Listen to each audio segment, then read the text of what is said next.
ciberdelincuencia, transparencia, datos, alfabetización mediática, desinformación, fact-checking, política y, por supuesto, muchos bulos. Con Sara Martínez y Lorenzo Sastre empieza Desmontando Bulos.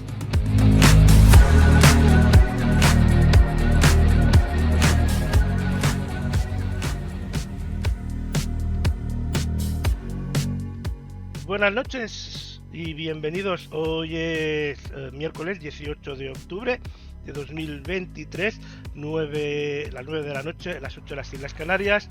Me encuentro acompañado, como siempre, con la compañía de Sara Martínez. Buenas noches, Sara. Buenas noches, Lorenzo. Aquí estamos, un miércoles más. Por aquí, por lo menos por Galicia y en concreto por Pontevedra, ha caído un agua que, en fin, la próxima semana vamos a dar datos de embalses, que por seguro que tenemos alguna alegría. ¿Qué hace falta? Aquí también llovió bastante ayer, antes de ayer por la madrugada. Hoy ha sido más calmado, un poquito de viento, pero bueno.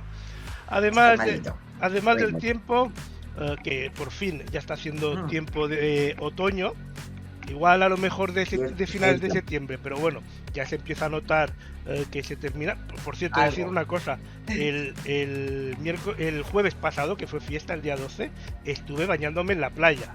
Estuve en la playa todo el día. Imagínate el clima. Sí, 12 de octubre, o sea, imagínate. Y mejor que en agosto. Que hay que decirle, una calita muy pequeña, muy llena de gente, pero muy buen ambiente. Y estaba mejor que en agosto, no hacía tanto calor, sí, estaba muy agradable, la verdad.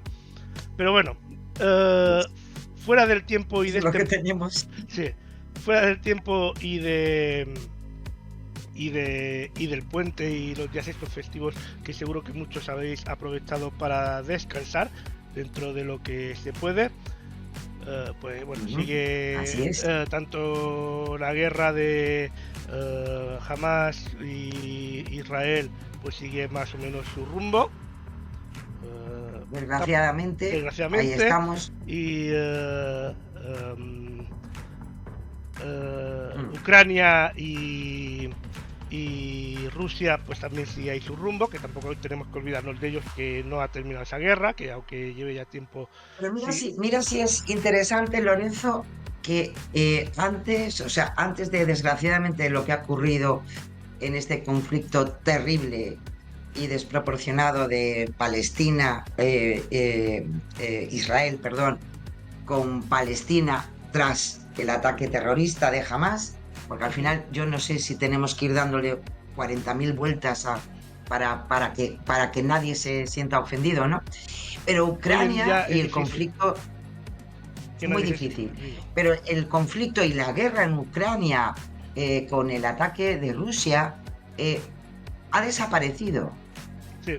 De lo que es el día a día informativo, ha desaparecido.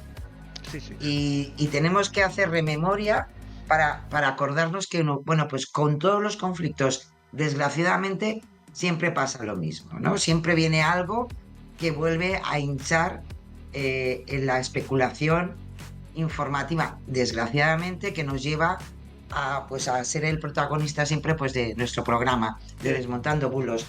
Que recordemos que para los rusos la guerra de Ucrania tiene que durar 3 días, que se les está haciendo un poco largo, creo yo, un poquito largo, los días se están haciendo un poco largos, ¿cierto? Y lamentablemente este fin de semana hemos tenido otro evento a nivel nacional, la muerte de este chico que tenía que coger el tren en Sevilla, y bueno, que estuvo desaparecido durante todo el puente. Un resumen rápido, por si alguien vive en una cueva y no se ha enterado, pues se encontró muerto. El azar, creo yo, hizo que un equipo de televisión fuera quien lo descubriera cuando estaba en directo. Y bueno, algunos medios de comunicación ¿qué vamos a hacer? Te puedo decir, en primer lugar, que conste que está circulando, desgraciadamente, sobre el caso de este joven y desgraciadamente pues las consecuencias, ¿no? y el fallecimiento o la muerte, vaya, de este muchacho, hay que decir que desde que se descubre, además de forma casual, por parte de un canal de televisión, en concreto Televisión Española, porque estuvo en Trending Topic. Y lo peor en directo, o sea, que cuando estás en directo, claro, tú puedes controlar lo que está grabado, pero lo que está en directo, en ese momento no es lo muy controlas. Difícil, ¿eh? Y hay que recordar también otra cosa, que los cámaras ven lo que es la señal que están enviando, la ven en una pantallita enanísima, que prácticamente no ven lo que están enviando, básicamente. Tienes que tener muy buen ojo.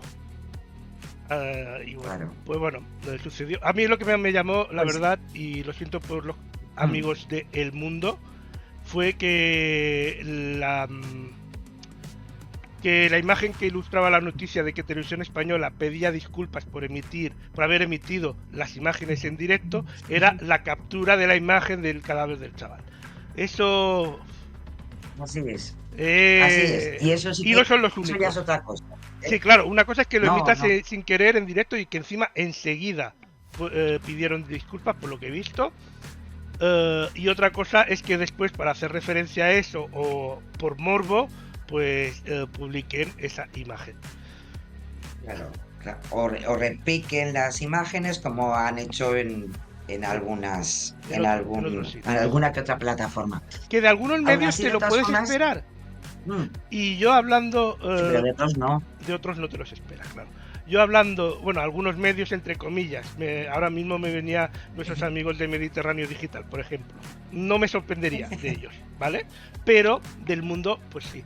Y eso hablando con Elena, que ella está viviendo en Reino Unido, yo le dije, es que porque ella no se enteró de este suceso, es un suceso que ha dado mucho que hablar aquí en España, pero si por lo que sea no lo has oído, pues en el exterior no se ha oído. Le estuve contando la misma noche que sucedió, que encontraron el cadáver, y le dije, es que a mí me recuerda muchísimo o sea, así como ha actuado la prensa en general, entre comillas, en general, algunos han actuado bien, pero bueno, en general la que se armó me recuerda mucho a la prensa amarillista del Reino Unido en los años 90, creo que eran, algo así. No sé si te acuerdas, que también eran muy bestias. Pues eso, me recuerda. Bueno, sigue teniendo esa fama. Algunos, sí, pero algunos ataquitos, algunas cabeceras, Sí. Es muy propio. Bueno, en verdad Inglaterra, como tal, lo que se llama la prensa amarilla es donde se inicia hace ya 2 siglos, Sí.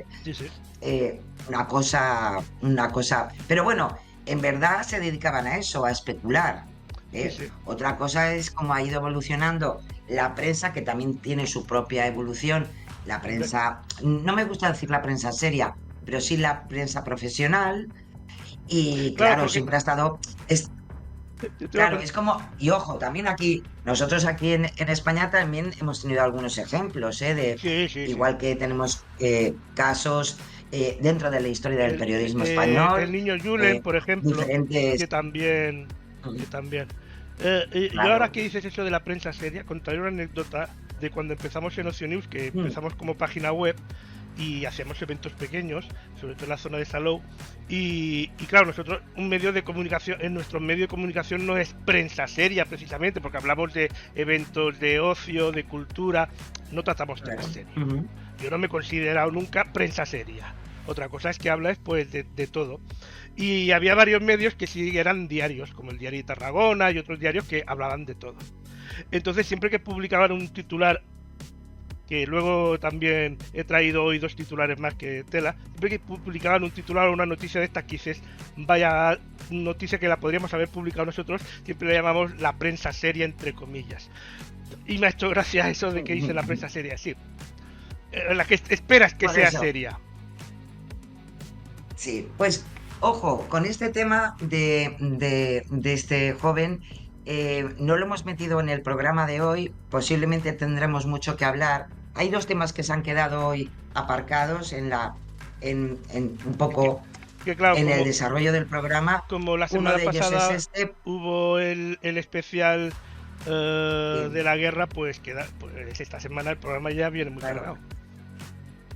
Pues la verdad que se quedan, en primer lugar, por prudencia, Claro, también. en uno de los casos. Todavía, Y es en que segundo todavía, lugar, es que lo que no puede ser es que el lunes, si no me equivoco, es que no hacía ni 20 minutos que se habían encontrado, o que la policía, o que se había emitido la imagen del cadáver, se había encontrado el cadáver en televisión española, y ya había algunos tuiteros y algunos medios, bueno, algunos perfiles sociales medios. lo llamaremos, porque igual a lo mejor no Sí, llegan a ser sí. medios, que ya estaban publicando supuestas conversaciones de que si de fiesta, que si Correcto. había sido no sé qué, que si, bueno, el chaval este parece que se pegó el Metiendo fin ahí de a semana, bueno, etnias, Sí, sí, sí. que solo le faltó Sí. a algunos Bueno, decir que había prendido fuego el chaval a la discoteca Teatre de Murcia, que por cierto estaba en la de Sevilla, pero bueno, que también casualidades que se llamen igual, claro, que hace 15 días estábamos ya te hablando de digo. otra cosa, pero bueno. Pues que conste que esto, o sea, ha ido evolucionando de tal manera que hoy mismo todo este desarrollo en redes sociales que ha estado ahí en plan trending topic, eh, bueno, ya estamos ya contando con que se pueda incluir ya en algunos programas vespertinos, con algunas declaraciones de madres, de amigos, etcétera, etcétera. Y por tanto, yo solamente os voy a decir una cosa. Mucha gente no se acordará a lo mejor, o yo me imagino que igual sí, o sonará el caso de las niñas de Alcácer, Uh-huh. que ocurrió en Valencia. Bueno, esas niñas estuvieron desaparecidas bastante tiempo. En aquel momento había un programa que se dedicaba precisamente para casos de personas que desaparecían. Fue uno de los programas más seguidos precisamente por el trabajo que se intentó hacer en buscar a esas niñas. Y aunque al final ocurrió lo que ocurrió, si miramos lo que pasó durante esos meses previos a que se encontraran los cadáveres, que conste que habían personas que habían visto a esas niñas en diferentes puntos de toda España, vivitas. Es decir, que tengamos mucho cuidado con eso de que me lo han dicho, yo las he visto, yo lo he visto, a mí me lo han contado, y si no, yo tengo además un amigo, porque esto es lo que ocurre siempre para crear los bulos. Y por tanto, como más o menos yo creo que podemos entender que dejemos el trabajo de la investigación a los profesionales, que seguro tienen tantas ganas de saber la verdad como todos los demás. Sí. Y respecto al tema desgraciadamente, de los bombardeos que está sufriendo Gaza, También lo mismo. me imagino que muchos habréis visto algo que ayer ocurrió, pues hombre, hace pues casi un poquito más de 24 horas, un bombardeo a un hospital.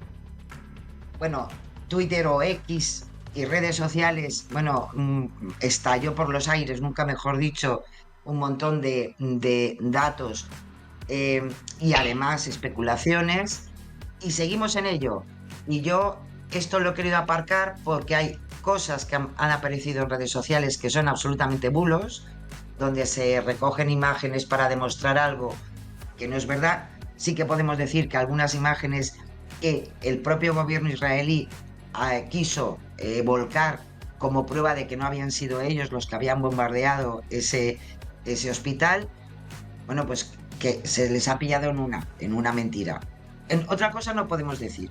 No, hay otras especulaciones de que al final ha sido un brazo de Hamas, o mejor dicho, un brazo yihadista, pero lo que sí, las imágenes que en un principio Israel quiso demostrar con ellas de que no eran, o sea, no eran sus misiles, sino que era de Hamas, pues que sepáis que eran unas imágenes del canal Al Jazeera de hace 2 años, ¿vale?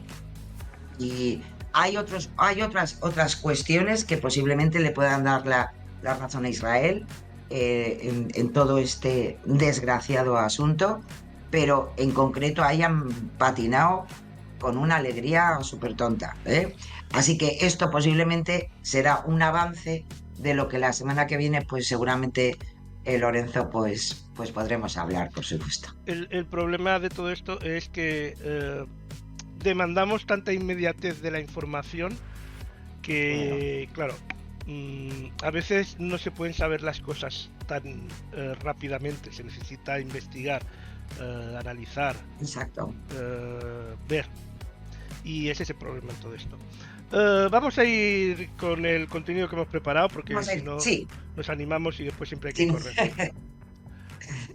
Bien, pues como siempre, Lorenzo, vamos a empezar con nuestra propia seguridad, gracias a esos malos que son los protagonistas de esa ciberdelincuencia y que en este caso nos viene desde la mano de INCIBE y de la Oficina de Seguridad del Internauta, ya que la compañía aérea Air Europa pues ha sufrido un ciberataque y el cual ha permitido que se pueda obtener información de las tarjetas bancarias de sus clientes. La propia empresa ha sido la que ha informado a través de un correo electrónico a todos sus usuarios de que ha sido afectado por este ataque y además indican que los datos que se han podido sustraer son únicamente relacionados con las tarjetas bancarias, es decir, desde el número de tarjeta, la fecha de caducidad o el código CVV. La aerolínea ha comunicado que el problema se debe al entorno de pagos que se gestionan para la compra a través de su web, pero lo que sí que no hay es más evidencias de otro tipo de fraudes o el que se hayan visto comprometidos muchos más datos de los clientes. En este caso, Air Europa, pues además de comunicar la incidencia, lo que sí que ha intentado es que primero que los clientes lo sepan y que por tanto den de baja esas tarjetas bancarias para sustituirlas por unas nuevas, evidentemente, donde puedan quedar nuevamente ocultados y en privado los datos de los particulares, ¿no? Así que, en fin, puede haber afectado a bastante gente y, como bien dice INCIBE, pues bueno, en todos estos casos, primero es salvaguardar, en tal caso, el movimiento financiero, es decir, bloquear tarjetas y luego, pues evidentemente, pues en este caso con la empresa, con Air Europa, pues hombre, serán los que posiblemente les podrán facilitar esa nueva entidad bancaria, ¿eh? Pero bueno, ha estado ahí con mucho movimiento, pero en este caso sí que es verdad que ya no tanto por el mal uso nuestro, ¿no? Como usuarios, como particulares, pero sí como ocurre a veces que las compañías pues también tienen sus ataques en sus redes, ¿no? Y luego tenemos también otra, es también desde INCIBE, y en este caso lo tremendo es que les ha tocado a ellos, a INCIBE. Es una campaña de suplantación de la propia identidad de INCIBE, del Instituto de Ciberseguridad, utilizando las técnicas de vishing y posteriormente de phishing, ¿no? Los ciberdelincuentes, a través de una llamada de teléfono, desde un número además español, contacta con las víctimas haciéndose pasar, ojo, por un bufete de abogados que representa a INCIBE. El supuesto representante engaña al usuario para obtener su dirección de correo electrónico y continuar con el fraude. Una vez obtenida, le envía un correo electrónico en el que le explica el motivo de su contacto y donde le solicita la información posible sobre un supuesto suceso. Hay que decir que sí que es verdad que la forma, la escritura, la redacción es bastante deficiente y es posiblemente porque se hace una traducción literal porque no está escrito en español, ¿eh? Pero evidentemente se lo pasan y bueno, pues el que cuela, pues le piden todo tipo de datos para su seguridad en las redes, ¿no? Como bien hace siempre INCIBE, en ayuda a la ciberseguridad, pone ese teléfono, el 017, para poderse poner en contacto con ellos Y además, bueno, pues especialmente si ha podido haber una brecha respecto a los datos, pues hay que permanecer atentos y revisar periódicamente la información que hay publicada sobre uno mismo, lo que llamamos el ego surfing, y también, más que nada, por ponernos en contacto con la Agencia Española de Protección de Datos, que nos puedan ayudar a poder salvaguardar ciertas informaciones sobre nuestra persona, ¿no? Si has proporcionado datos bancarios, como en algún caso ha podido ocurrir, pues hay que revisar frecuentemente esos movimientos bancarios y, en tal caso, hablar con la entidad bancaria para que puedan hacer, que ellos lo pueden hacer, pues lo que llaman algún bypass, para que, aunque tengas la cuenta, sí que hay una serie de cargos que tengan que ser retenidos como medida de seguridad.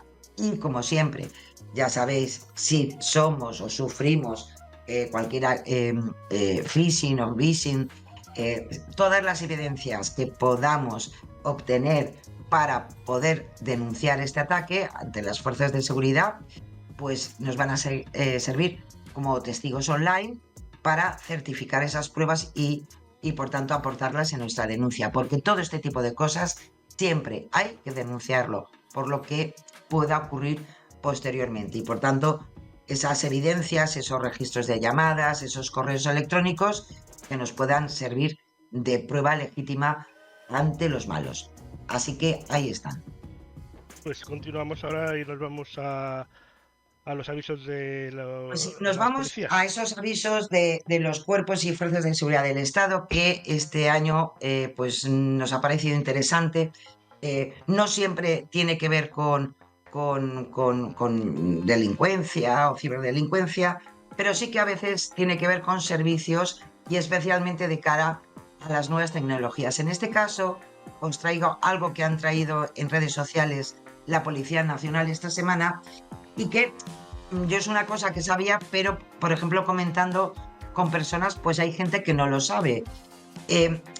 Hay veces que, por circunstancias personales, alguien no puede ir a la comisaría para renovar ese DNI, etcétera, ¿no? Bueno, pues que sepáis que hay un servicio donde, cuando tú no te puedes desplazar a la oficina de documentación de la Policía Nacional, pues se puede contar con un servicio móvil para la tramitación de este documento, de este DNI, ¿no? A estos efectos, y nos llevan a un enlace desde su propia página, y para facilitar la expedición del DNI se ha procedido a tener un formulario que evidentemente va a permitir autorizar al funcionario desplazado al domicilio o a un centro sanitario para que se lleve a cabo este proceso electrónico y hacer la activación correspondiente, ¿no? Y por tanto será el funcionario el que custodie ese documento, ese DNI, su clave personal de acceso, hasta que se lo entrega al propio titular. La verdad que el proceso es muy fácil. Hay un formulario que se puede encontrar en la propia página web de la Policía Nacional, que será rellenado por ese familiar o persona que cuida al enfermo, y será el que solicite ese desplazamiento para la renovación de ese DNI. Y luego lo que sí que necesita, pues como nos piden a nosotros, la típica fotografía, ¿no?, del titular del documento a renovar, y eso sí, cualquier informe médico que acredite la situación de imposibilidad de desplazamiento al equipo de la persona por encontrarse limitada, ¿no?, funcionalmente. Así que, bueno, es en tal caso un servicio interesante que a lo mejor pues personas conocidas, amigos, hasta vecinos que puedan encontrarse en esa situación, pues que sepan que eso también hoy por hoy se puede hacer. Bueno, pues seguimos ahora con la Guardia Civil y Alicia, pues, no me acuerdo cómo se llama la chica esta, Dorothy. Ahora sí, efectivamente. Bueno, pues con esa revisión, ¿no?, cinematográfica, esta semana la Guardia Civil ha hecho esta campaña. Ya sabéis que a veces, pero yo creo que vale la pena de vez en cuando que nos recuerden ciertas cosas, ¿no? Y en concreto es el respeto que tenemos que tener los ciclistas o los que vamos en bici por las aceras, que evidentemente eso desgraciadamente a veces provoca pues algunos problemas y a veces algún accidente, esa manía de que si vas con bicicleta no puedes ir por las aceras son para los peatones, pero también una cosa muy importante, los carriles bici son también para las bicis y no para las personas, y por tanto esa necesidad de ese mundo cívico donde podamos ir correctamente por donde tenemos que ir y por tanto evitar algunos problemas. Así que esta es la campaña que han hecho en esta semana la Guardia Civil y me parece muy acertada, porque todos seguro que tenemos ejemplos de una cosa y de la otra, de ir por la acera y encontrarnos con un ciclista, y ir por un carril bici y encontrarnos con una persona, y, en fin, no es el comportamiento adecuado, ¿vale? Y luego tenemos otra que también promocionan la necesidad o en tal caso lo bueno que sería que cuando salimos de viaje, ahora que tenemos otro puente por delante y las próximas vacaciones de Navidad y todas estas cosas, bueno, pues la Guardia Civil nos recuerda ese plus de seguridad en esos viajes, especialmente al extranjero, evidentemente, y nos animan a inscribirnos en ese registro de viajeros, de tal manera que vamos a facilitar un contacto en caso de emergencia grave. El registro de viajeros, que depende del Ministerio de Asuntos Exteriores, nos da las garantías, primero, de confidencialidad, necesarias con esos datos personales y los relativos a nuestro viaje, pero que sí que tenemos una posibilidad de que nos puedan localizar en un caso de emergencia, ¿no? Y por tanto, antes de realizar un viaje al extranjero, se recomienda este registro, ya que en definitiva es una herramienta, ¿no?, que es además gratuita, como podéis imaginar, y que al final pues le damos esa opción que nos puedan localizar o contactar las autoridades españolas ante cualquier emergencia, que no es por nada, pero hoy por hoy ya sabes, Lorenzo, que pues tenemos muchos: un conflicto armado, un desastre natural, una pandemia, o sea, entonces es una buena posibilidad, ¿no?, de evitar ciertos riesgos cuando salimos especialmente al extranjero, ¿no? Y que de alguna manera le ayudemos, en este caso, pues a la administración pública a ser más diligentes si nos encontramos en una situación pues de emergencia grave, ¿no? Así que acordaros de esto, podéis ir a la página directamente, registro de viajeros, depende de Exteriores, del Ministerio de Exteriores, y lo dicho, es además gratuito, o sea que no, simplemente es dar los datos desde la plataforma a la que accedes desde ese registro, y ahí quedan, y que en tal caso, si son necesarios, ojalá que no, pero si en tal caso fueran necesarios, pues ahí están.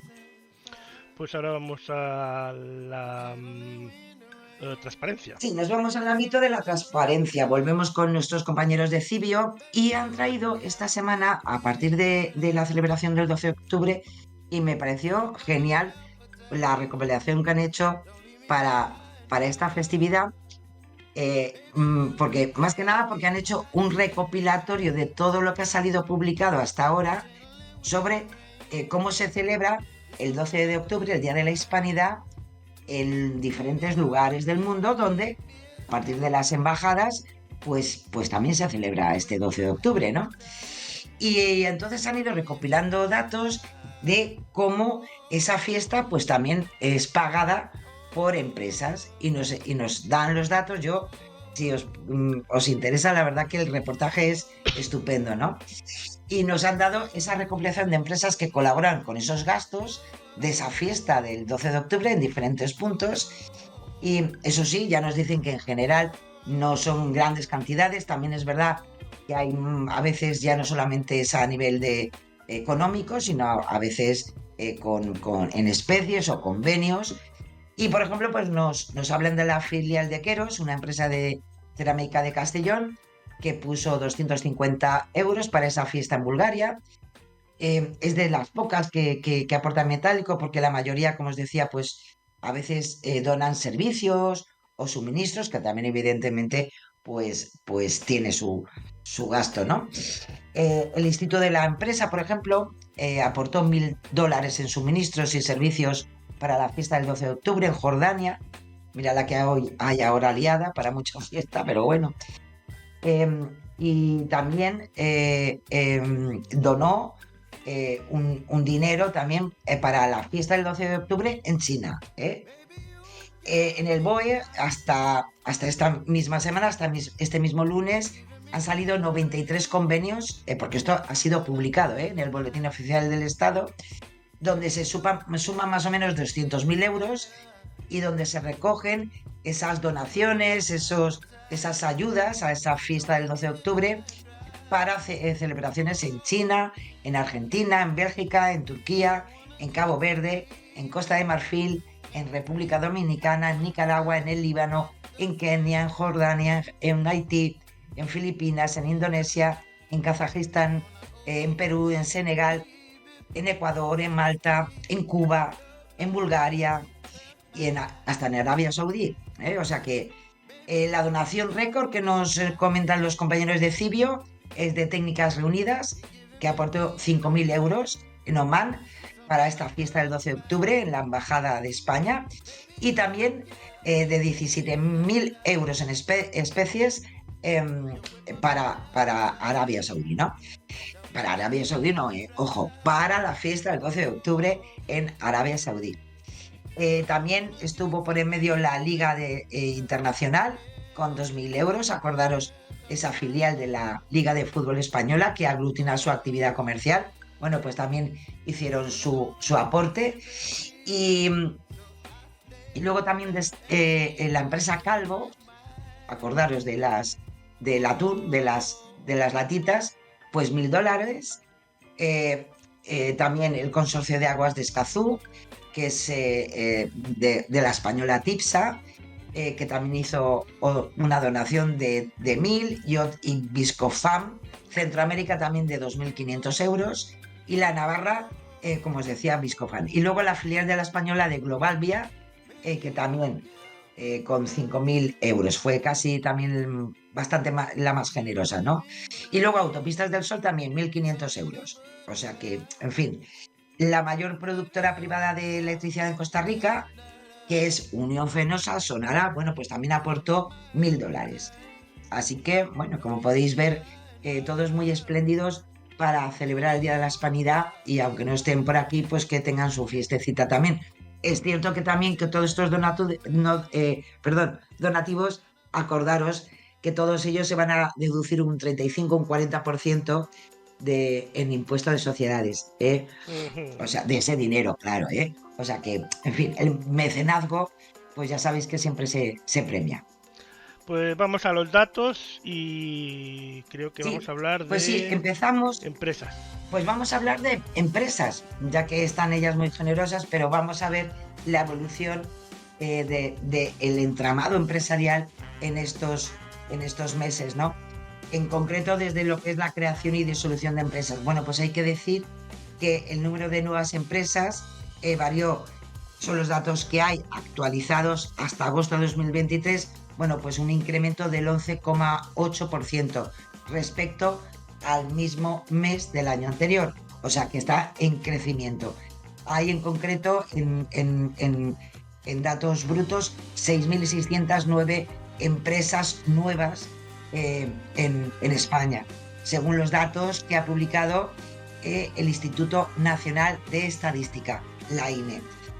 Si nos vamos a otro gráfico, como podéis ver, bueno, pues más o menos hay un equilibrio, y vemos que efectivamente después del pico en 2021, que es ese que veis ahí al final, tener en cuenta que de alguna manera podía estar justificada por toda la salida necesaria a nivel económico que necesitaba volverse a poner en marcha después de la pandemia, pues bueno, vemos que hay un equilibrio, y por tanto sí que es verdad que ahí hemos recuperado pues lo que teníamos antes del tiempo de la prepandemia. En tasa mensual hay que decir que las sociedades mercantiles han variado un 19,96 en el global de todos los datos que tenemos hasta ahora, y la disolución de sociedades pues ha sido de un 12,37, con lo cual pues por eso mismo seguimos en positivo. Así que bueno, les va bien a la empresa, pues yo creo que también nos va bien a todos, porque eso significará crecimiento y mayor empleo. Y si nos vamos a la siguiente, ahí tenemos la referencia de creación de empresas, pero comparando las comunidades autónomas. Y podemos ver que el mayor crecimiento... no, perdón, este es el que os decía antes de la variación. Como podéis ver, la variación, este era el que os comentaba, el primero que hemos visto, que es lo que ha sido el crecimiento como tal de agosto. Este es el que os decía sobre la variación de los picos desde 1996 hasta ahora. El siguiente, este es el que os comentaba de la creación de sociedades mercantiles, donde podemos ver la subida, es decir, la creación en positivo de empresas y también la disolución de ellas, y por tanto vemos que aún estamos en positivo. Y esta en concreto es la que os quería comentar sobre la creación de empresas, pero como por comunidades autónomas. Y como podéis ver, hombre, es interesantísimo porque destaca especialmente Ceuta, con una diferencia con el resto, posiblemente pues porque ha habido un mayor incremento de opciones empresariales, y le siguen en crecimiento también Extremadura, País Vasco, y luego estarían en la tabla intermedia de crecimiento Andalucía y Galicia, ¿no? Y ya en los últimos datos, ahí ya estamos en decrecimiento, que sería Melilla, Cantabria, Baleares y Asturias, ¿eh? Especialmente estas últimas, que sí que estarían en puntos negativos. Lo demás, como podéis ver, bueno, más o menos quitándose su bidón de Ceuta, que ya nos comentarán qué están haciendo por ahí, pero esos son los datos más o menos equilibrados por comunidades autónomas.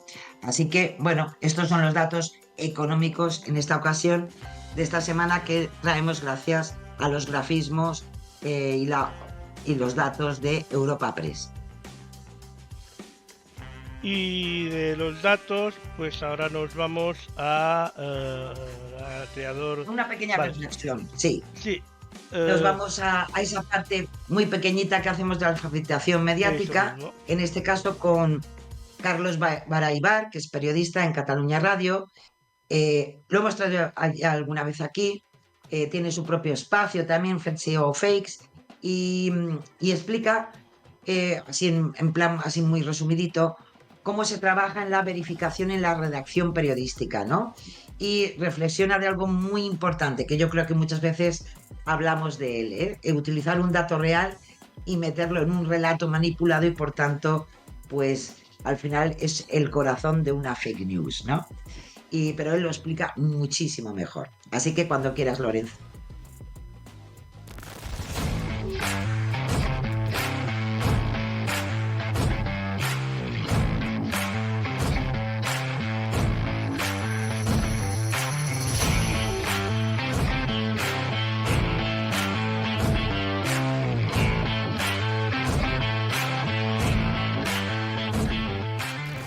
La verificación es el periodismo estricto de primero de carrera, que es lo que se dice siempre, pero también es verdad que es a una velocidad muy superior de lo que teníamos que hacerlo antes. Al final es ir a las fuentes primarias, buscar la documentación primaria, hablar con expertos, que muchas veces igual no los puedes utilizar para la verificación final, pero te orientan. Y luego también ir a la fuente que ha hecho la declaración sesgada o la declaración en la que tenemos una duda, para ofrecer la posibilidad de o rectificar o matizarla, o igual mantenerla, o decirle, mira, vamos a decir esto, que lo sepas, y ellos igual te dan algún feedback que también te aporta pues, documentación. Nosotros las clasificamos como FED, como un hecho, como un fake, directamente que es mentira, como una verdad a medias o como inverificable. En este caso, la que nos da más juego, digamos, es la verdad a medias, porque realmente al final es el corazón de las fake news y de la desinformación. Utilizar un dato real y meterlo en un relato que acaba siendo manipulado, ¿no? Alrededor de los disturbios de la sentencia después de la sentencia del juicio del procés, corrieron muchos bulos de si infiltrados o no infiltrados en la policía, de si la policía hacía esto o lo otro, y nos llegó, por ejemplo, un audio en el que una señora explicaba que su sobrina había estado en un portal encerrada para que no la pegaran con otros chicos encapuchados, y que entró un policía y le dio un sobre de dinero a otros policías que había, a otros supuestos policías infiltrados que había allí. Y claro, la gente nos mandaba esto y decía, ostras, es que esto es muy fuerte. Claro, y esto es absolutamente inverificable. Es un audio de WhatsApp en el que nadie dice su nombre. Puedes intentar deshacer la madeja de quién le ha enviado el audio a quién, pero es que al final acabas en un círculo.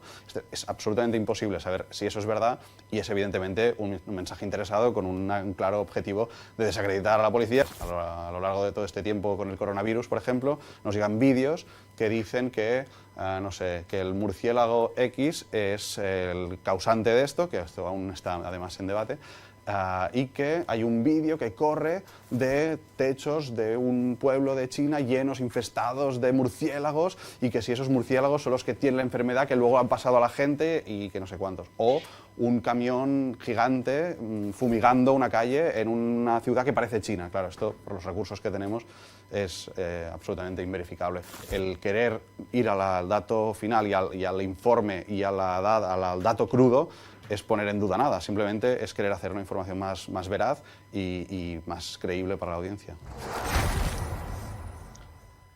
Pues ahí estaba esta información muy interesante, como siempre.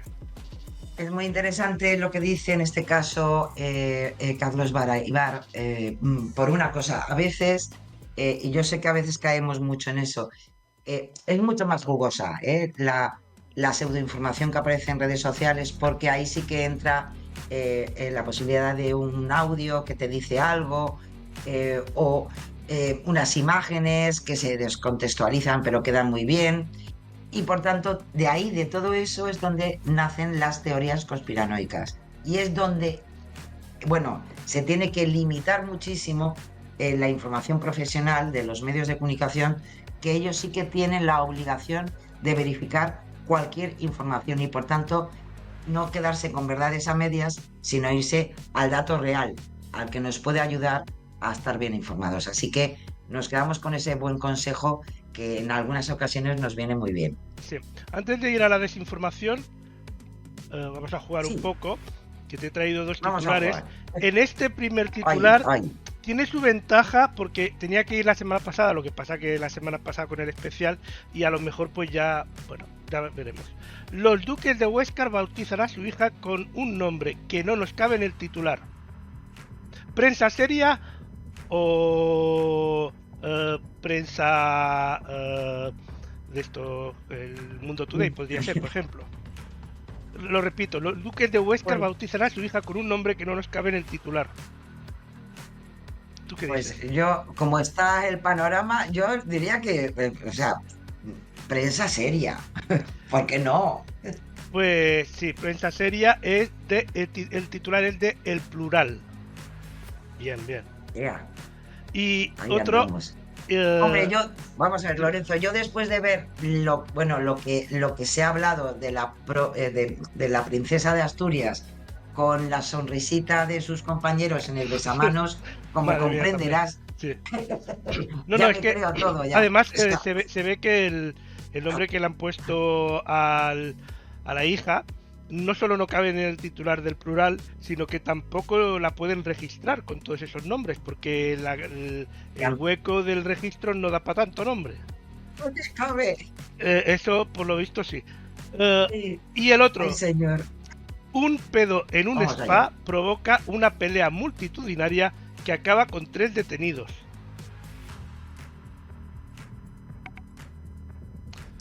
Lo repito, pues también, un pedo en un spa provoca una pelea multitudinaria que acaba con 3 detenidos. ¿Prensa seria o El Mundo Today? Y a mí, yo creo que como está el panorama y como vamos a ver algún periódico que está, en fin, está metiendo patitas por un lado y por otro, yo la pondría en prensa seria, ¿eh? Mírate. Pues es del Mundo, pero del Mundo, punto, no del Mundo Today. y pasó en Andorra. Hubo una pelea multitudinaria en un famoso primero, spa porque de Andorra, ya... por un pedo. Ya ves. Pues sí, ves, es que al final, vamos a ver, los medios de comunicación tienen tres funciones: informar, educar y entretener. Y lo del entretenimiento está ya en unos niveles. Sí, pero también hay que decir Hombre, que la realidad, y entre el entretenimiento y la realidad, se lo está poniendo muy difícil al Mundo Today y a todas las páginas web satíricas. Alguna va a tener que cerrar a este paso, porque vamos a desmontar bulos. Es una competencia muy desleal, ¿cierto? Efectivamente, Muy efectivamente. desleal. Nos vamos hasta Bueno, hasta terroristas, pues nos de que vamos, también hemos hablado. nos vamos en este caso con maldita.es. Vais a ver que siguen los bulos y las desinformaciones respecto a este tremendo conflicto en Gaza, y se ha difundido, se ha hecho muy viral. Hay que decir que hasta en algún medio de comunicación audiovisual, pues también se ha incluido como imágenes de relleno, y es un vídeo donde supuestamente aparecen miembros de Hamas quemando vivos a 2 soldados israelíes, ¿no? Se trata de un bulo, evidentemente. ¿Por qué? Porque es un vídeo que difundió ya en diciembre de 2016 el Daesh, en el que se muestra esa ejecución terrible de 2 soldados turcos capturados y quemados vivos hasta la muerte. Pero algo muy importante que destaca maldita.es: primero, es un bulo, es decir, no tiene nada que ver con el conflicto que está ocurriendo en este momento. Lo dicho, es de diciembre de 2016, pero hay que decir que ese Daesh, que es esa escisión de Al Qaeda, porque al final todo este mundo es tremendo para entenderlo todo muy bien. A mí me parece a veces imposible, ¿no? Pues hay que decir que esa autenticidad de esa grabación, de ese vídeo, que fueron los mismos de Daesh quienes lo hicieron público, pues a día de hoy no se ha podido verificar de manera independiente. O sea, en verdad no sabemos si eso ocurrió así. Según la propia BBC, sí que se dijo en su momento que oficiales militares turcos dijeron haber perdido contacto con 2 soldados en el norte de Siria, donde el ejército estaba en ese momento en esa ofensiva entre el Daesh en los alrededores de Al-Ba, dentro de ese conflicto en la guerra de Siria. Pero nunca pudo ser verificado y de manera independiente, ¿no? Por verificadores independientes, de que eso ocurriera y al final fuera así. Pero lo dicho, si ya no lo tenemos verificado al 100%, lo que sí que es cierto es que es un gran bulo, porque no pertenece a la situación en este momento bélica que se está produciendo entre Israel y Hamas. Bueno, seguimos con más. Pues seguimos con más, desgraciadamente, porque otras imágenes que se han hecho virales con el genocidio infantil en Palestina, con textos como 614 niños palestinos asesinados por las fuerzas de defensa de Israel, mensajes que van difundiendo con imágenes como, por ejemplo, esta de supuestos cadáveres afirmando que son niños palestinos asesinados por Israel, ¿no? Bueno, pues hay que decir que en concreto, esta imagen es un bulo. Es una imagen que fue tomada también en Siria en 2013 tras un ataque químico en Ghouta.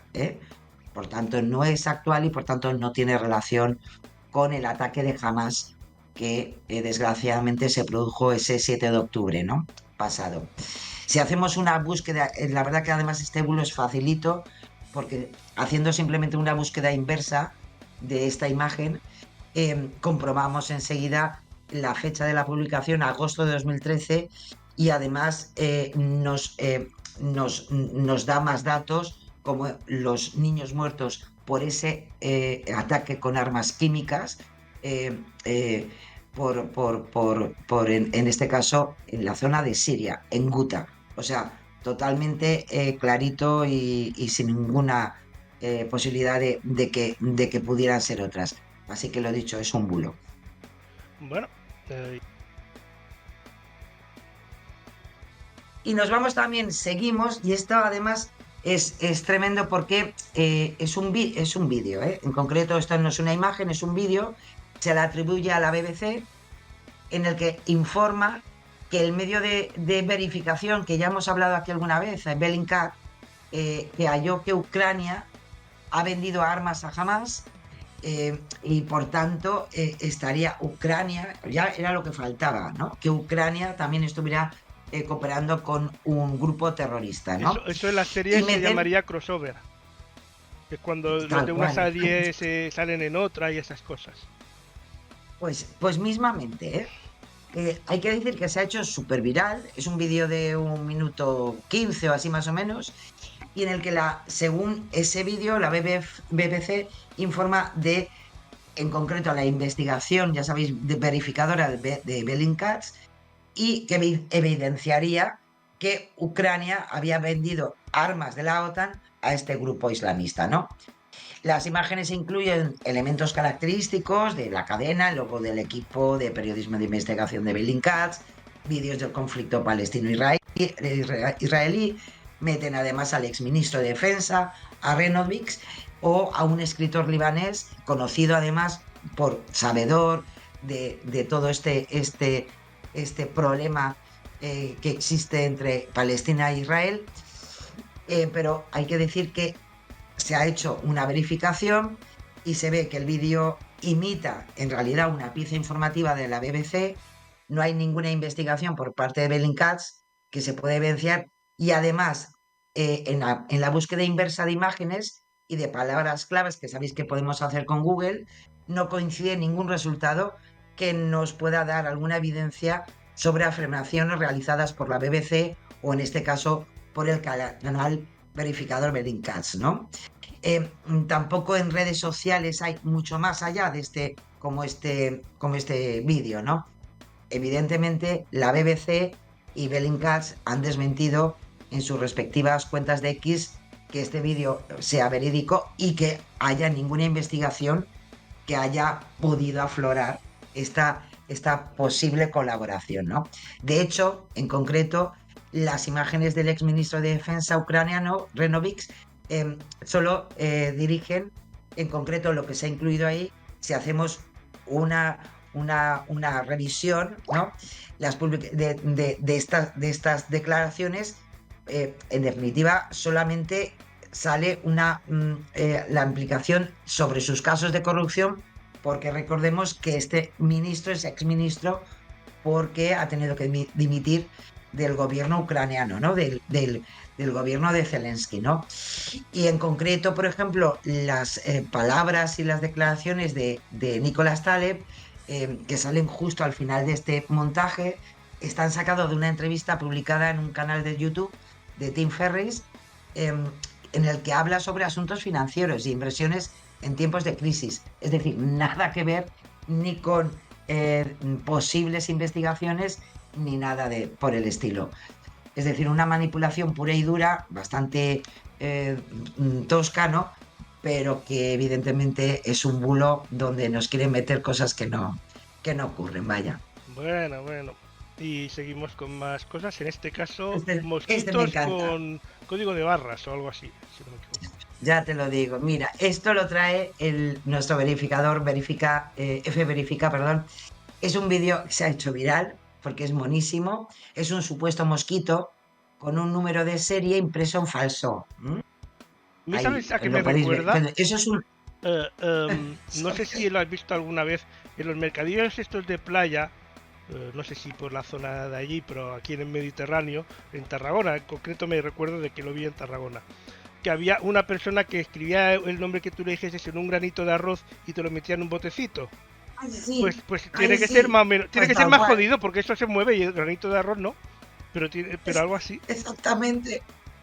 Pues aquí nuestro tatuador parece ser que le ha puesto un número 36 o 38, no se ve muy bien, pero lo más curioso de todo esto, bueno, al final, eso lo dicho, es un vídeo muy viral, que es falso, Primero porque no es un mosquito. Se trata de un pulgón que es un pulgoncillo con manchas de coloración natural en el abdomen, que se alimenta de plantas, es decir, de paso no pica a las personas. Pero todo esto que nace desde TikTok, desde un vídeo que se ha compartido evidentemente miles y miles de veces, y en Facebook pues no te lo quiero ni contar, pues además lo atribuyen, y no te lo vas a creer, lo atribuyen a Bill Gates. Hombre, claro, que hacía ¿Cómo tiempo no? que lo tenían demasiado tranquilo. Entonces es el mosquito de Bill Gates. ¿eh? Bueno, todo esto, lo dicho, todo esto es un bulo. Bueno, además, dentro de la teoría de la conspiración, de la manipulación que realiza todo lo que esté en manos de Bill Gates, etcétera, etcétera.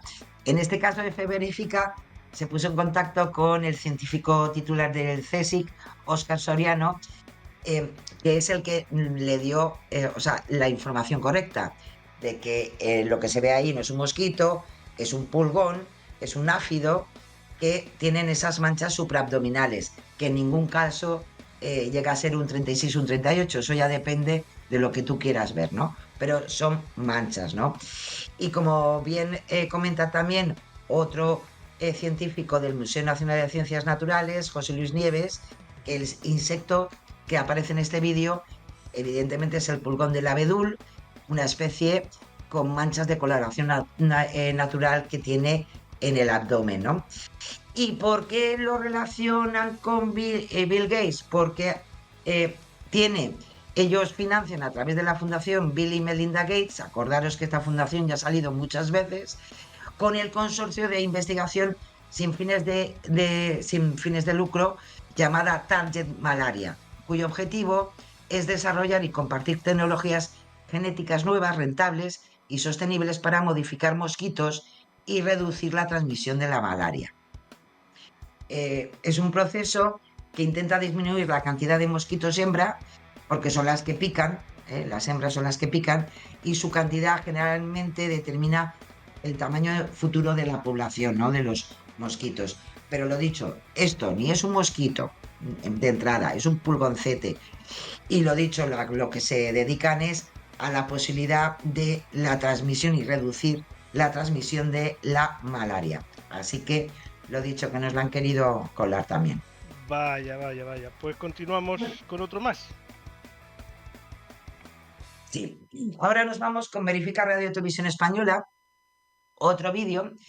Este es nuevamente algo que sí que vimos la semana pasada en nuestro especial y que ya verificamos algunos bulos que se estaban viendo excesivamente en las redes. Seguimos con uno que es muy propio, muy parecido, pero con otras imágenes que ya hablamos en la semana pasada. ¿Por qué? Porque es un vídeo que muestra unos destellos en un cielo nocturno y lo acompañan con mensajes donde nos dicen que es el nuevo sistema láser que Israel podría estar utilizando contra el grupo Hamas. Bueno, pues hay que decir que es falso, que la grabación no es real, porque se tratan, una vez más, de un vídeo extraído del videojuego de simulación de combate Arma 3. Es tremendo, pero hay que decir que este mensaje, que además se ha hecho viral en español, pero en inglés, y yo creo que si lo hubiéramos buscado en francés también hubiera salido, y se ha compartido más de 5.000 veces, con más de 16.000 me gusta. ¿Cómo le gusta a la gente el tema de las armas? Yo alucino. Bueno, pues lo dicho, es una secuencia de 1 minuto que muestra esos destellos y, como os decía, pues eso, al final es un vídeo que sí que es, o una secuencia que se extrae de este videojuego, que, en fin, la verdad que al final le hacen la publicidad facilita, ¿no? Es verdad que si hacemos una búsqueda inversa es facilísimo encontrar que la primera vez que se difundió fue el 11 de octubre en un canal de YouTube, pero que publica recreaciones militares generadas con este tipo de videojuegos, ¿no? Y por tanto, pues no es verdad. No. En Israel o en este caso todo lo que significa el armamento y y el proceso de armas de Israel pues no tiene nada que ver con lo que desgraciadamente se ha hecho viral. Hay que decir de todas formas que la propia compañía que desarrolla este juego de combate primero ha aclarado a través de su canal, de su cuenta en X, que es conocedora del uso indebido, ya no solamente de este bulo, para este bulo, sino para otros, de sus imágenes, y que ya les ocurrió lo mismo con el conflicto ruso-ucraniano. Acuérdate, Lorenzo, que de esto ya tuvimos también en ese momento, y que ahora se vuelve a repetir.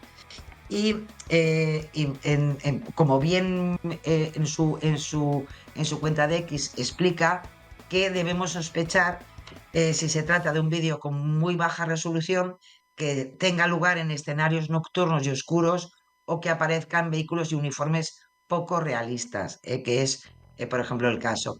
Además, también ha pedido a sus jugadores que siempre indiquen claramente que el vídeo pues, se originó a partir de un videojuego y no representa eventos de la vida real. Algo que ha pedido la colaboración de toda esa gente que sí que, pues hombre, le gustan estos juegos y suben sus destrezas, especialmente a canales de YouTube, pero luego pues vienen, ya sabes, los interesados y utilizan lo que no tienen que utilizar. 10:01, 9:01 en las Islas Canarias. Continuamos con más. ¿Qué pasa con Este lo tengo pendiente. Esto lo tengo pendiente desde, desgraciadamente, la semana pasada, porque fue bárbaro. Hay que decir que cómo se generó algo que sí que, o sea, viene por algo que va a ocurrir, que a finales de octubre ya sabéis que volvemos a cambiar la horita, pero a partir de algo que sale desde la Comisión Europea, pues bueno, se hizo viral que, y especialmente por WhatsApp, que este año iba a ser el último año que íbamos a cambiar el horario de invierno. Lamentablemente. Que será el próximo 29 de octubre. Lamentablemente no es así. Todavía creo que nos quedan al menos un par de años. Pues sí, ¿por qué? Porque España, esto viene porque, en fin, sale que evidentemente, pues sale en el BOE que a partir del 29 de octubre del 23 se hace el cambio. ¿Y qué ocurre? Que esta fijación de cambios estacionales se hace cada 2 años. Es decir, se hace ahora y se ha aprobado para el 23 hasta el 26. Y como ha salido esto, pues hay gente que se ha olvidado de la coletilla de hasta el 26 y han dicho, ostras, pues ya está, el último año. Pues no, no es verdad, ¿eh? No es el último año, vamos a seguir cambiando el horario de verano y de invierno, y por tanto, pues unas veces dormiremos 1 hora más y otra vez, pues dormiremos 1 hora menos, ¿eh? La Comisión Europea sí que es verdad que lanzó una propuesta de mantener el horario de verano en los Estados miembros, pero la iniciativa hay que tener en cuenta que se encuentra paralizada por falta de consenso. Ya me extrañaba a mí que llegaran a consenso.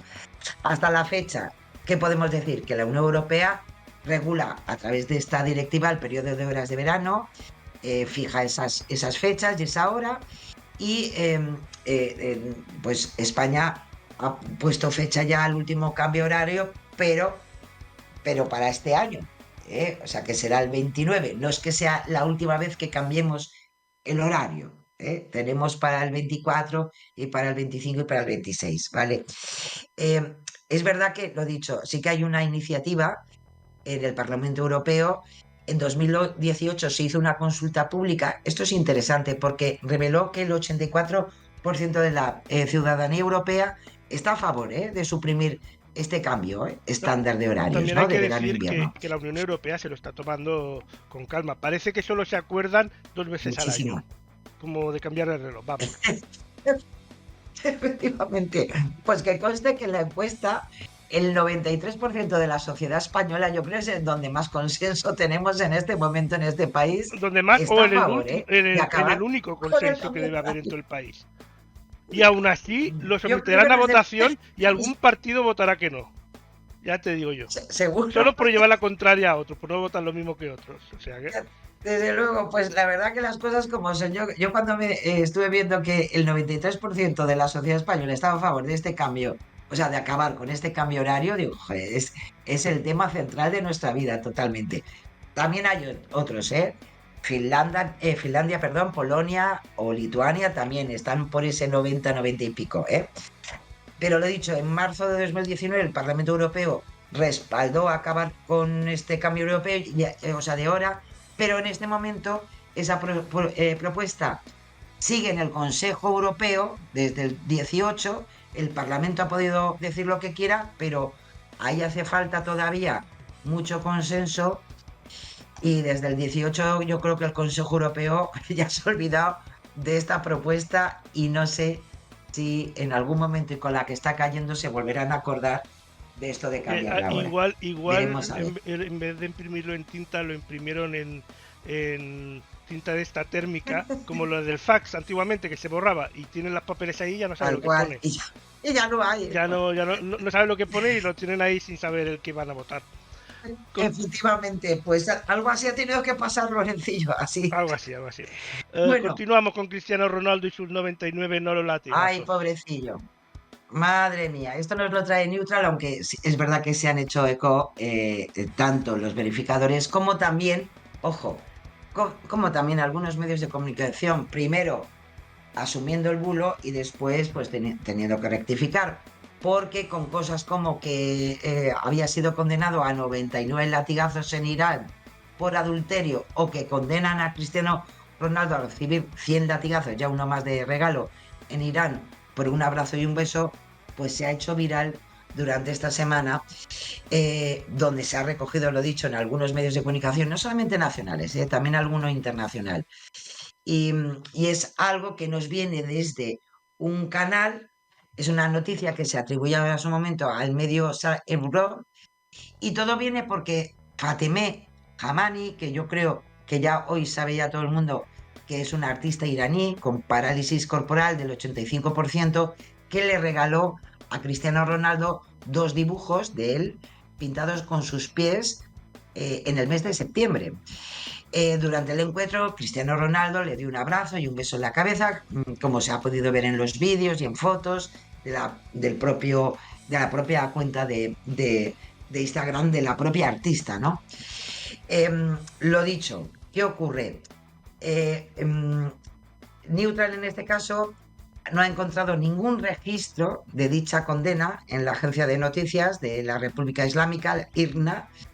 La agencia iraní sí publicó una entrevista con la pintora en la que relató cómo ocurrió el encuentro con Cristiano Ronaldo, pero en ningún momento informó de que su conducta pudiese traducirse en una condena a 99 latigazos. Haciendo una búsqueda, en este caso en árabe, con las palabras clave, latigazos, Cristiano, Ronaldo, te dirigen a un sitio web iraní donde se muestra un vídeo en el que se asegura, pero por parte de un particular, que él condenaba a Cristiano Ronaldo a 99 latigazos. El hombre que aparece así vestido con un traje y hablando frente a una cámara opina sobre este encuentro del futbolista con la pintora iraní, y dice que el futbolista pues cometería el delito de adulterio de acuerdo al artículo 637 del Código Procesal Penal de Irán. Pero lo dicho, es un señor que opina sobre eso. No hay una sentencia ni nada por el estilo. Bueno, la verdad que de todas formas sí que es verdad que hasta la propia Embajada de Irán en España ha tenido que desmentir rotundamente que hubiera cualquier condena judicial sobre esto, y especialmente, bueno, porque se viralizó la supuesta noticia, ¿no? Y según la embajada, además, pues tuvo que dar algunos detalles, como que Ronaldo pues viajó los días 18 y 19 de septiembre para jugar un partido oficial, y fue muy bien recibido, y fue cuando se produjo ese encuentro con la artista Fatemeh Hamani, y también fue elogiado precisamente por el gesto que había tenido con la pintora, ¿no? Por tanto, lo dicho, pues que esto es falso y no hay ninguna condena a Cristiano Ronaldo, bueno, que puede ir a Irán, vaya, no lo van a apalear, pobriño. Pues yo opino que Bill Gates debería dar 2.000 euros a cada español. Bien, Bueno, estaría muy bien. estaría muy bien la idea, mejor que los 99 latigazos. Ya te lo digo yo, Jope, va a ser lo mismo, nos vamos a quedar igual. Igualito, igualito. Bueno, nos vamos a otro. Ay, y aquí lo siento muchísimo, pero es... bueno, vamos a ver, voy allá. Vamos a ver. El periódico El Mundo se despachó Vaya, esta semana esta con un semana titular diciendo... ha estado on fire el mundo, ¿eh? No, Porque ya lo hemos nombrado ya como te 3 o digo, 4 veces.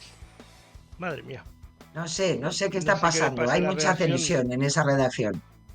Ya te digo. Bueno, pues se despachó con un titular donde decía que Angela Pam había aprobado el primer examen mientras trabaja como secretaria de Estado y además le ha caído un tema al que le podría haber puesto ella el título, porque hablaba sobre temas de igualdad, de violencia de género, ¿no?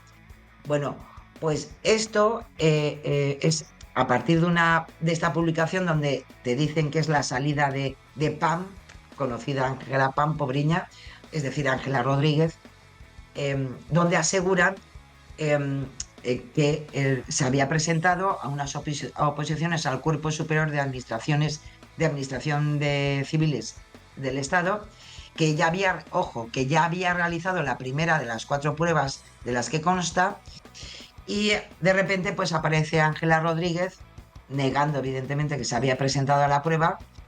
En ese momento sí que es verdad, cuando ya se hizo viral y pusieron a Ángela Pam, como ya es normal con esta secretaria de Estado, ponerla verde por todas las redes sociales, pues el mundo tuvo que cambiar el texto original y decir que Ángela Rodríguez estaba convocada, pero que ella había negado haberse presentado. Bueno, según en este caso, maldita.es, sí que es verdad que en el listado de personas llamadas a esa primera prueba de oposición, sí que aparecía el nombre de Ángela Rodríguez Martínez. En una segunda versión que todavía en este caso hace El Mundo, dice que fue convocada el 6 de octubre a las 9 de la mañana en la sede de la Universidad a Distancia de Madrid, de la calle Jacinto Verdaguer, junto con otros 369 opositores, ¿no? Claro, lo dicho, en este caso Ángela Pam ha negado que ha hecho el primer ejercicio y por tanto no se ha presentado. Sí que se quería haber presentado, pero no se presentó finalmente. Vaya, Y un detalle muy interesante. La Universidad Nacional de Educación a Distancia, la UNED, no tiene ninguna sede en la calle Jacinto Verdaguer de Madrid, como dice en este caso el periódico. La convocatoria se refiere al edificio Jacinto Verdaguer de la UNED, ubicada en la calle Fuente de Lima, número 22 de Madrid. Yo creo que esto, las personas que viven en Madrid, seguro que se dan cuenta de también el tremendo horror que en este caso el periódico El Mundo pues ha sumado, ¿no?, esta semana, ¿no? vaya. Y lo dicho, sí que debe ser verdad que en este caso la Secretaría de Estado no se ha presentado esa primera prueba escrita, porque desde el lunes 16 de octubre hasta el viernes 27 están siendo convocados los opositores para la lectura de la prueba escrita delante del Tribunal Evaluador, y en ninguno de los días de la lectura está convocada Ángela Rodríguez Martínez. Así que un resbalonazo, un resbalonazo que no hay derecho, vaya, A pobre. este paso los del mundo van a pillar a Mediterráneo Digital. Vamos, Yo creo que sí. vamos a verificadores por el mundo. Pues sí, nos vamos a presentaros también. Ya sabéis que todas las semanas intentamos traeros pues diferentes verificadores que andan por ahí por el mundo entero. En este caso es Ferret, es una plataforma de periodismo de investigación muy galardonada, escocesa, aunque como ellos bien dicen, pues es Escocia y más allá, ¿no? Ellos, en primer lugar, hombre, su línea editorial es especialmente independiente, defender los principios de código voluntario de buenas prácticas, adoptar un enfoque imparcial, y todas las historias son revisadas por periodistas antes de su publicación y revisadas por abogados y, en definitiva, para darle la opción siempre de transparencia y de buen informe, ¿no? Ellos están intentando, además, en este momento, un segundo proyecto, construir una comunidad de personas con ideas que quieran llevar a cabo propias investigaciones nacionales o locales. Es muy interesante porque hay un elemento muy local dentro de Ferret, donde también se pide la posibilidad, ¿no?, de que colabore esa parte de la ciudadanía y hacer ese periodismo ciudadano que a veces ha estado muy denostado, pero por otra parte yo siempre he dicho que ayuda a ese compromiso por la verificación y por la información por parte de todos, ¿no? No solamente del profesional, ¿no? Y lo dicho, se preocupan especialmente de eso, de su ámbito de Escocia a nivel nacional y local, Gran Bretaña, y bueno, y lo que pueda aparecer a partir de esa gran comunidad que quieren ir desarrollando, ¿no? Y especialmente porque quieren, o por lo menos dentro de sus objetivos, es defender esa diversidad y contribuir a aportar pues esa perspectiva de género, de raza, de clase, que más que dividirnos, pues hombre, nos pueda ayudar a entendernos un poco mejor. Así que os invito a que vayáis por su página, que veáis su trabajo de Ferret, y es ese buen periodismo para cambiar un poco el pensamiento y para hacernos un poquito más solidarios y más demócratas en muchos casos, ¿no? Así que, lo dicho, a husmear con de Ferret. Vaya. Y bueno, qué bien, quiero decir. Vámonos ahora al Fact Check. Sí, porque están muy densitos. La verdad que tenemos ahí una futura investidura, pero con todo lo que está pasando, pues está todo muy enmarañado. No sabemos cómo van las cosas. Pero bueno, Alberto Núñez Feijóo, ahí está, ha venido para quedarse. Y el presidente del Partido Popular, pues habló sobre la situación de la vivienda en Cataluña. En concreto, sabéis que estuvo por allí de manifestación y se ha quedado por allí unos días. Estuvo en Cataluña Radio y aseguró que la vivienda en Cataluña es uno de los lugares donde más ha subido, donde más opciones ilegales de vivienda también hay. Bueno, pues en este caso Neutral se fue a los datos. En primer lugar, como sabéis, pidió y se puso en contacto con el Gabinete de Comunicación para preguntar sobre esta afirmación de su líder. Todavía no han obtenido respuesta, pero sí que hay respuestas de la investigación que ha hecho Neutral, ¿no? Cataluña, de entrada, no es la comunidad autónoma en la que más ha crecido el precio de la vivienda, como ha dicho Feijóo. El Instituto Nacional de Estadística elabora, ya sabéis, ese índice de los precios de la vivienda trimestralmente, y es tan fácil como ver esos datos. Y se puede ver que la variación de precios de la vivienda en Cataluña en el segundo trimestre de 2023 pues no es ni la más alta ni nada por el estilo. Hay otras comunidades como Andalucía, Canarias, Cantabria o Navarra, que está bastante por encima, ¿no? En concreto, además, por si no se refería al segundo trimestre del 2023, que son los datos que tenemos en este momento, si nos vamos al 2022 o hasta el 2019, tampoco es el donde ha crecido más. Además de mencionar el aumento del precio, Feijóo dijo que era la comunidad autónoma con un mayor número de viviendas ocupadas ilegalmente. Bueno, pues hay que decir que según los datos facilitados por el Ministerio de Interior sobre ocupaciones de vivienda, Cataluña registró en 2022, porque del 23 todavía no hay datos, pues hay que decir que tuvo 7.005 viviendas ocupadas. Y aquí sí que hay que decir que ese número es el más alto de toda España. Le seguirían luego Andalucía, la Comunidad Valenciana, y además está siendo así esa proporción desde 2018.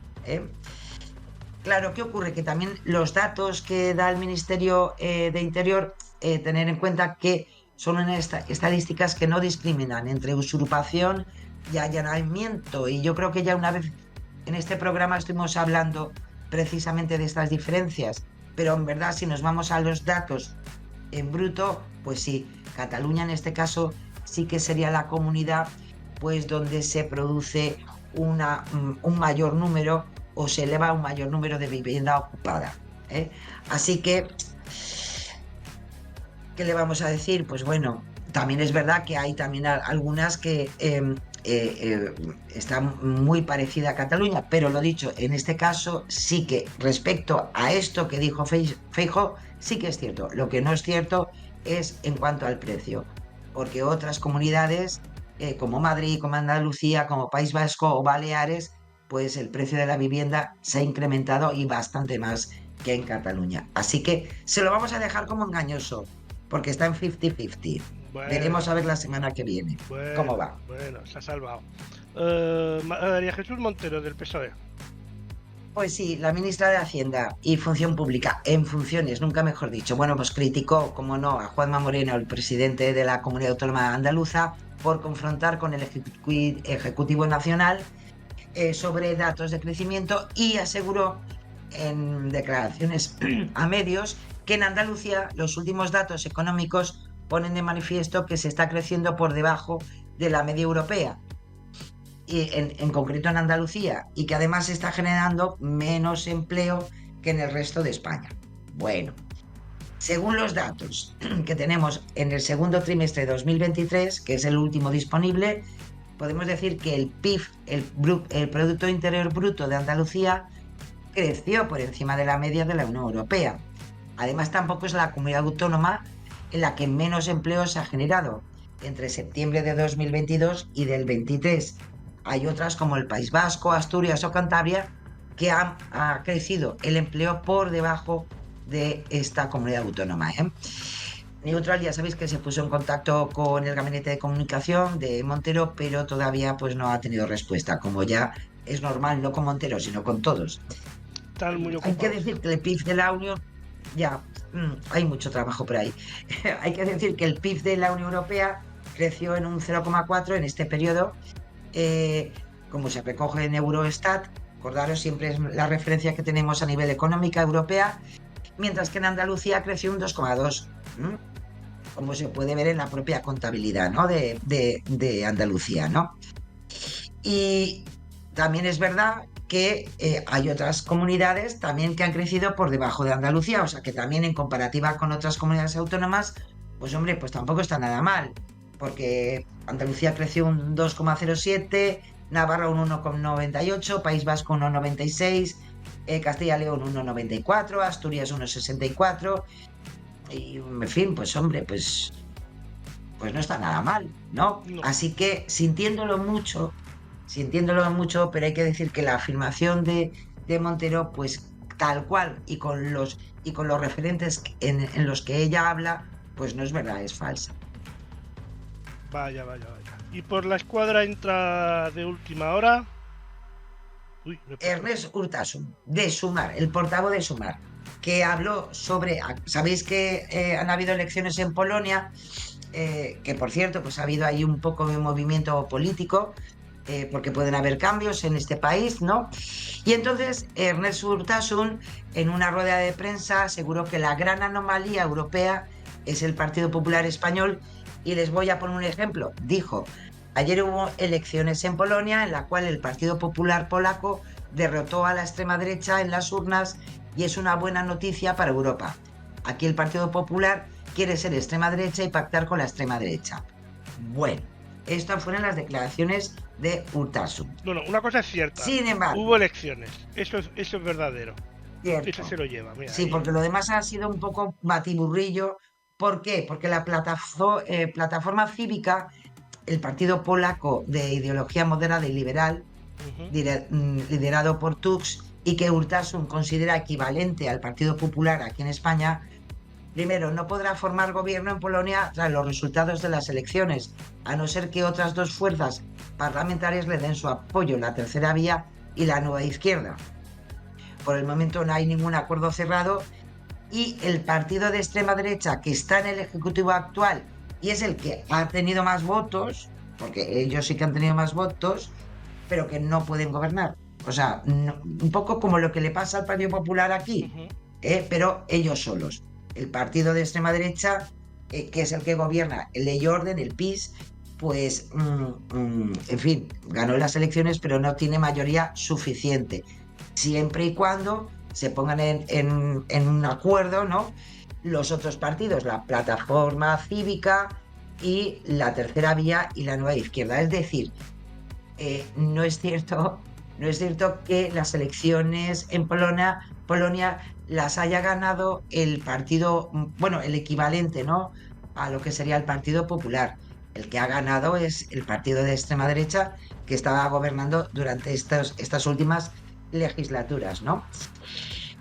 Por tanto, pues hombre, sí que es verdad que hubo elecciones en Polonia, como bien dice Lorenzo, hay esa parte, sí, cierto, es verdad que el Partido Popular Polaco derrotó a la extrema derecha en las urnas, más o menos.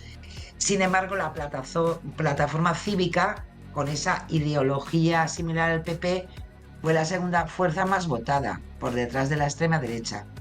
Y que además no sabemos si a lo mejor al final pues puede conformar gobierno. Con lo cual, sintiéndolo mucho, y mira que Urtasun normalmente es un hombre muy así aplomadito para hablar, pero aquí se ha hecho aquí un poco de lío y la verdad que los datos que da pues no son falsos.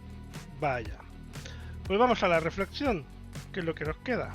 Pues sí, y sí, es una historia muy bonita. Veréis ahí una jovencita, pero como especialmente habla de los niños y del espíritu de los niños, os traigo en esta ocasión este corto dirigido por Joe Jacobs de la Escuela de Artes Cinematográficas, y además se lo voy a dedicar a todos esos niños y niñas que desgraciadamente están sufriendo en este momento en su propia tierra pues algo tan terrible como la muerte y la destrucción.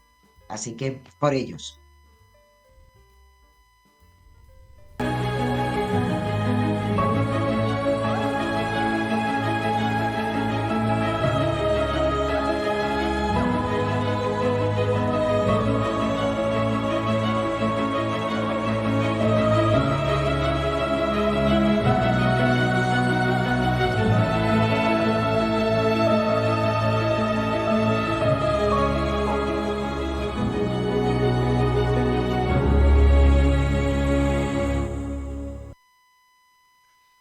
Pues ahí estaba esta bonita reflexión.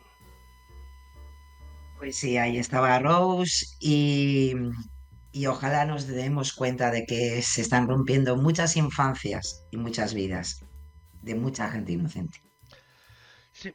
Llegamos al momento ya de final del programa de hoy, que ya nos hemos pasado unos minutillos, pero no pasa nada. Pues os esperamos dentro de una semana, el próximo miércoles. Sí. El próximo miércoles, aquí estaremos, como no, Lorenzo, ha sido como siempre un placer estar compartiendo este tiempo con vosotros y nada, nos queda una semana por delante para ver lo que tenemos que traer por aquí, que seguro que serán muchas cosas.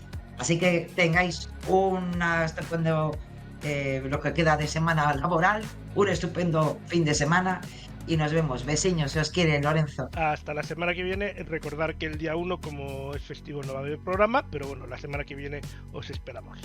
Gracias, Sara, un placer como siempre. Hasta la semana que viene. Chao, besiños.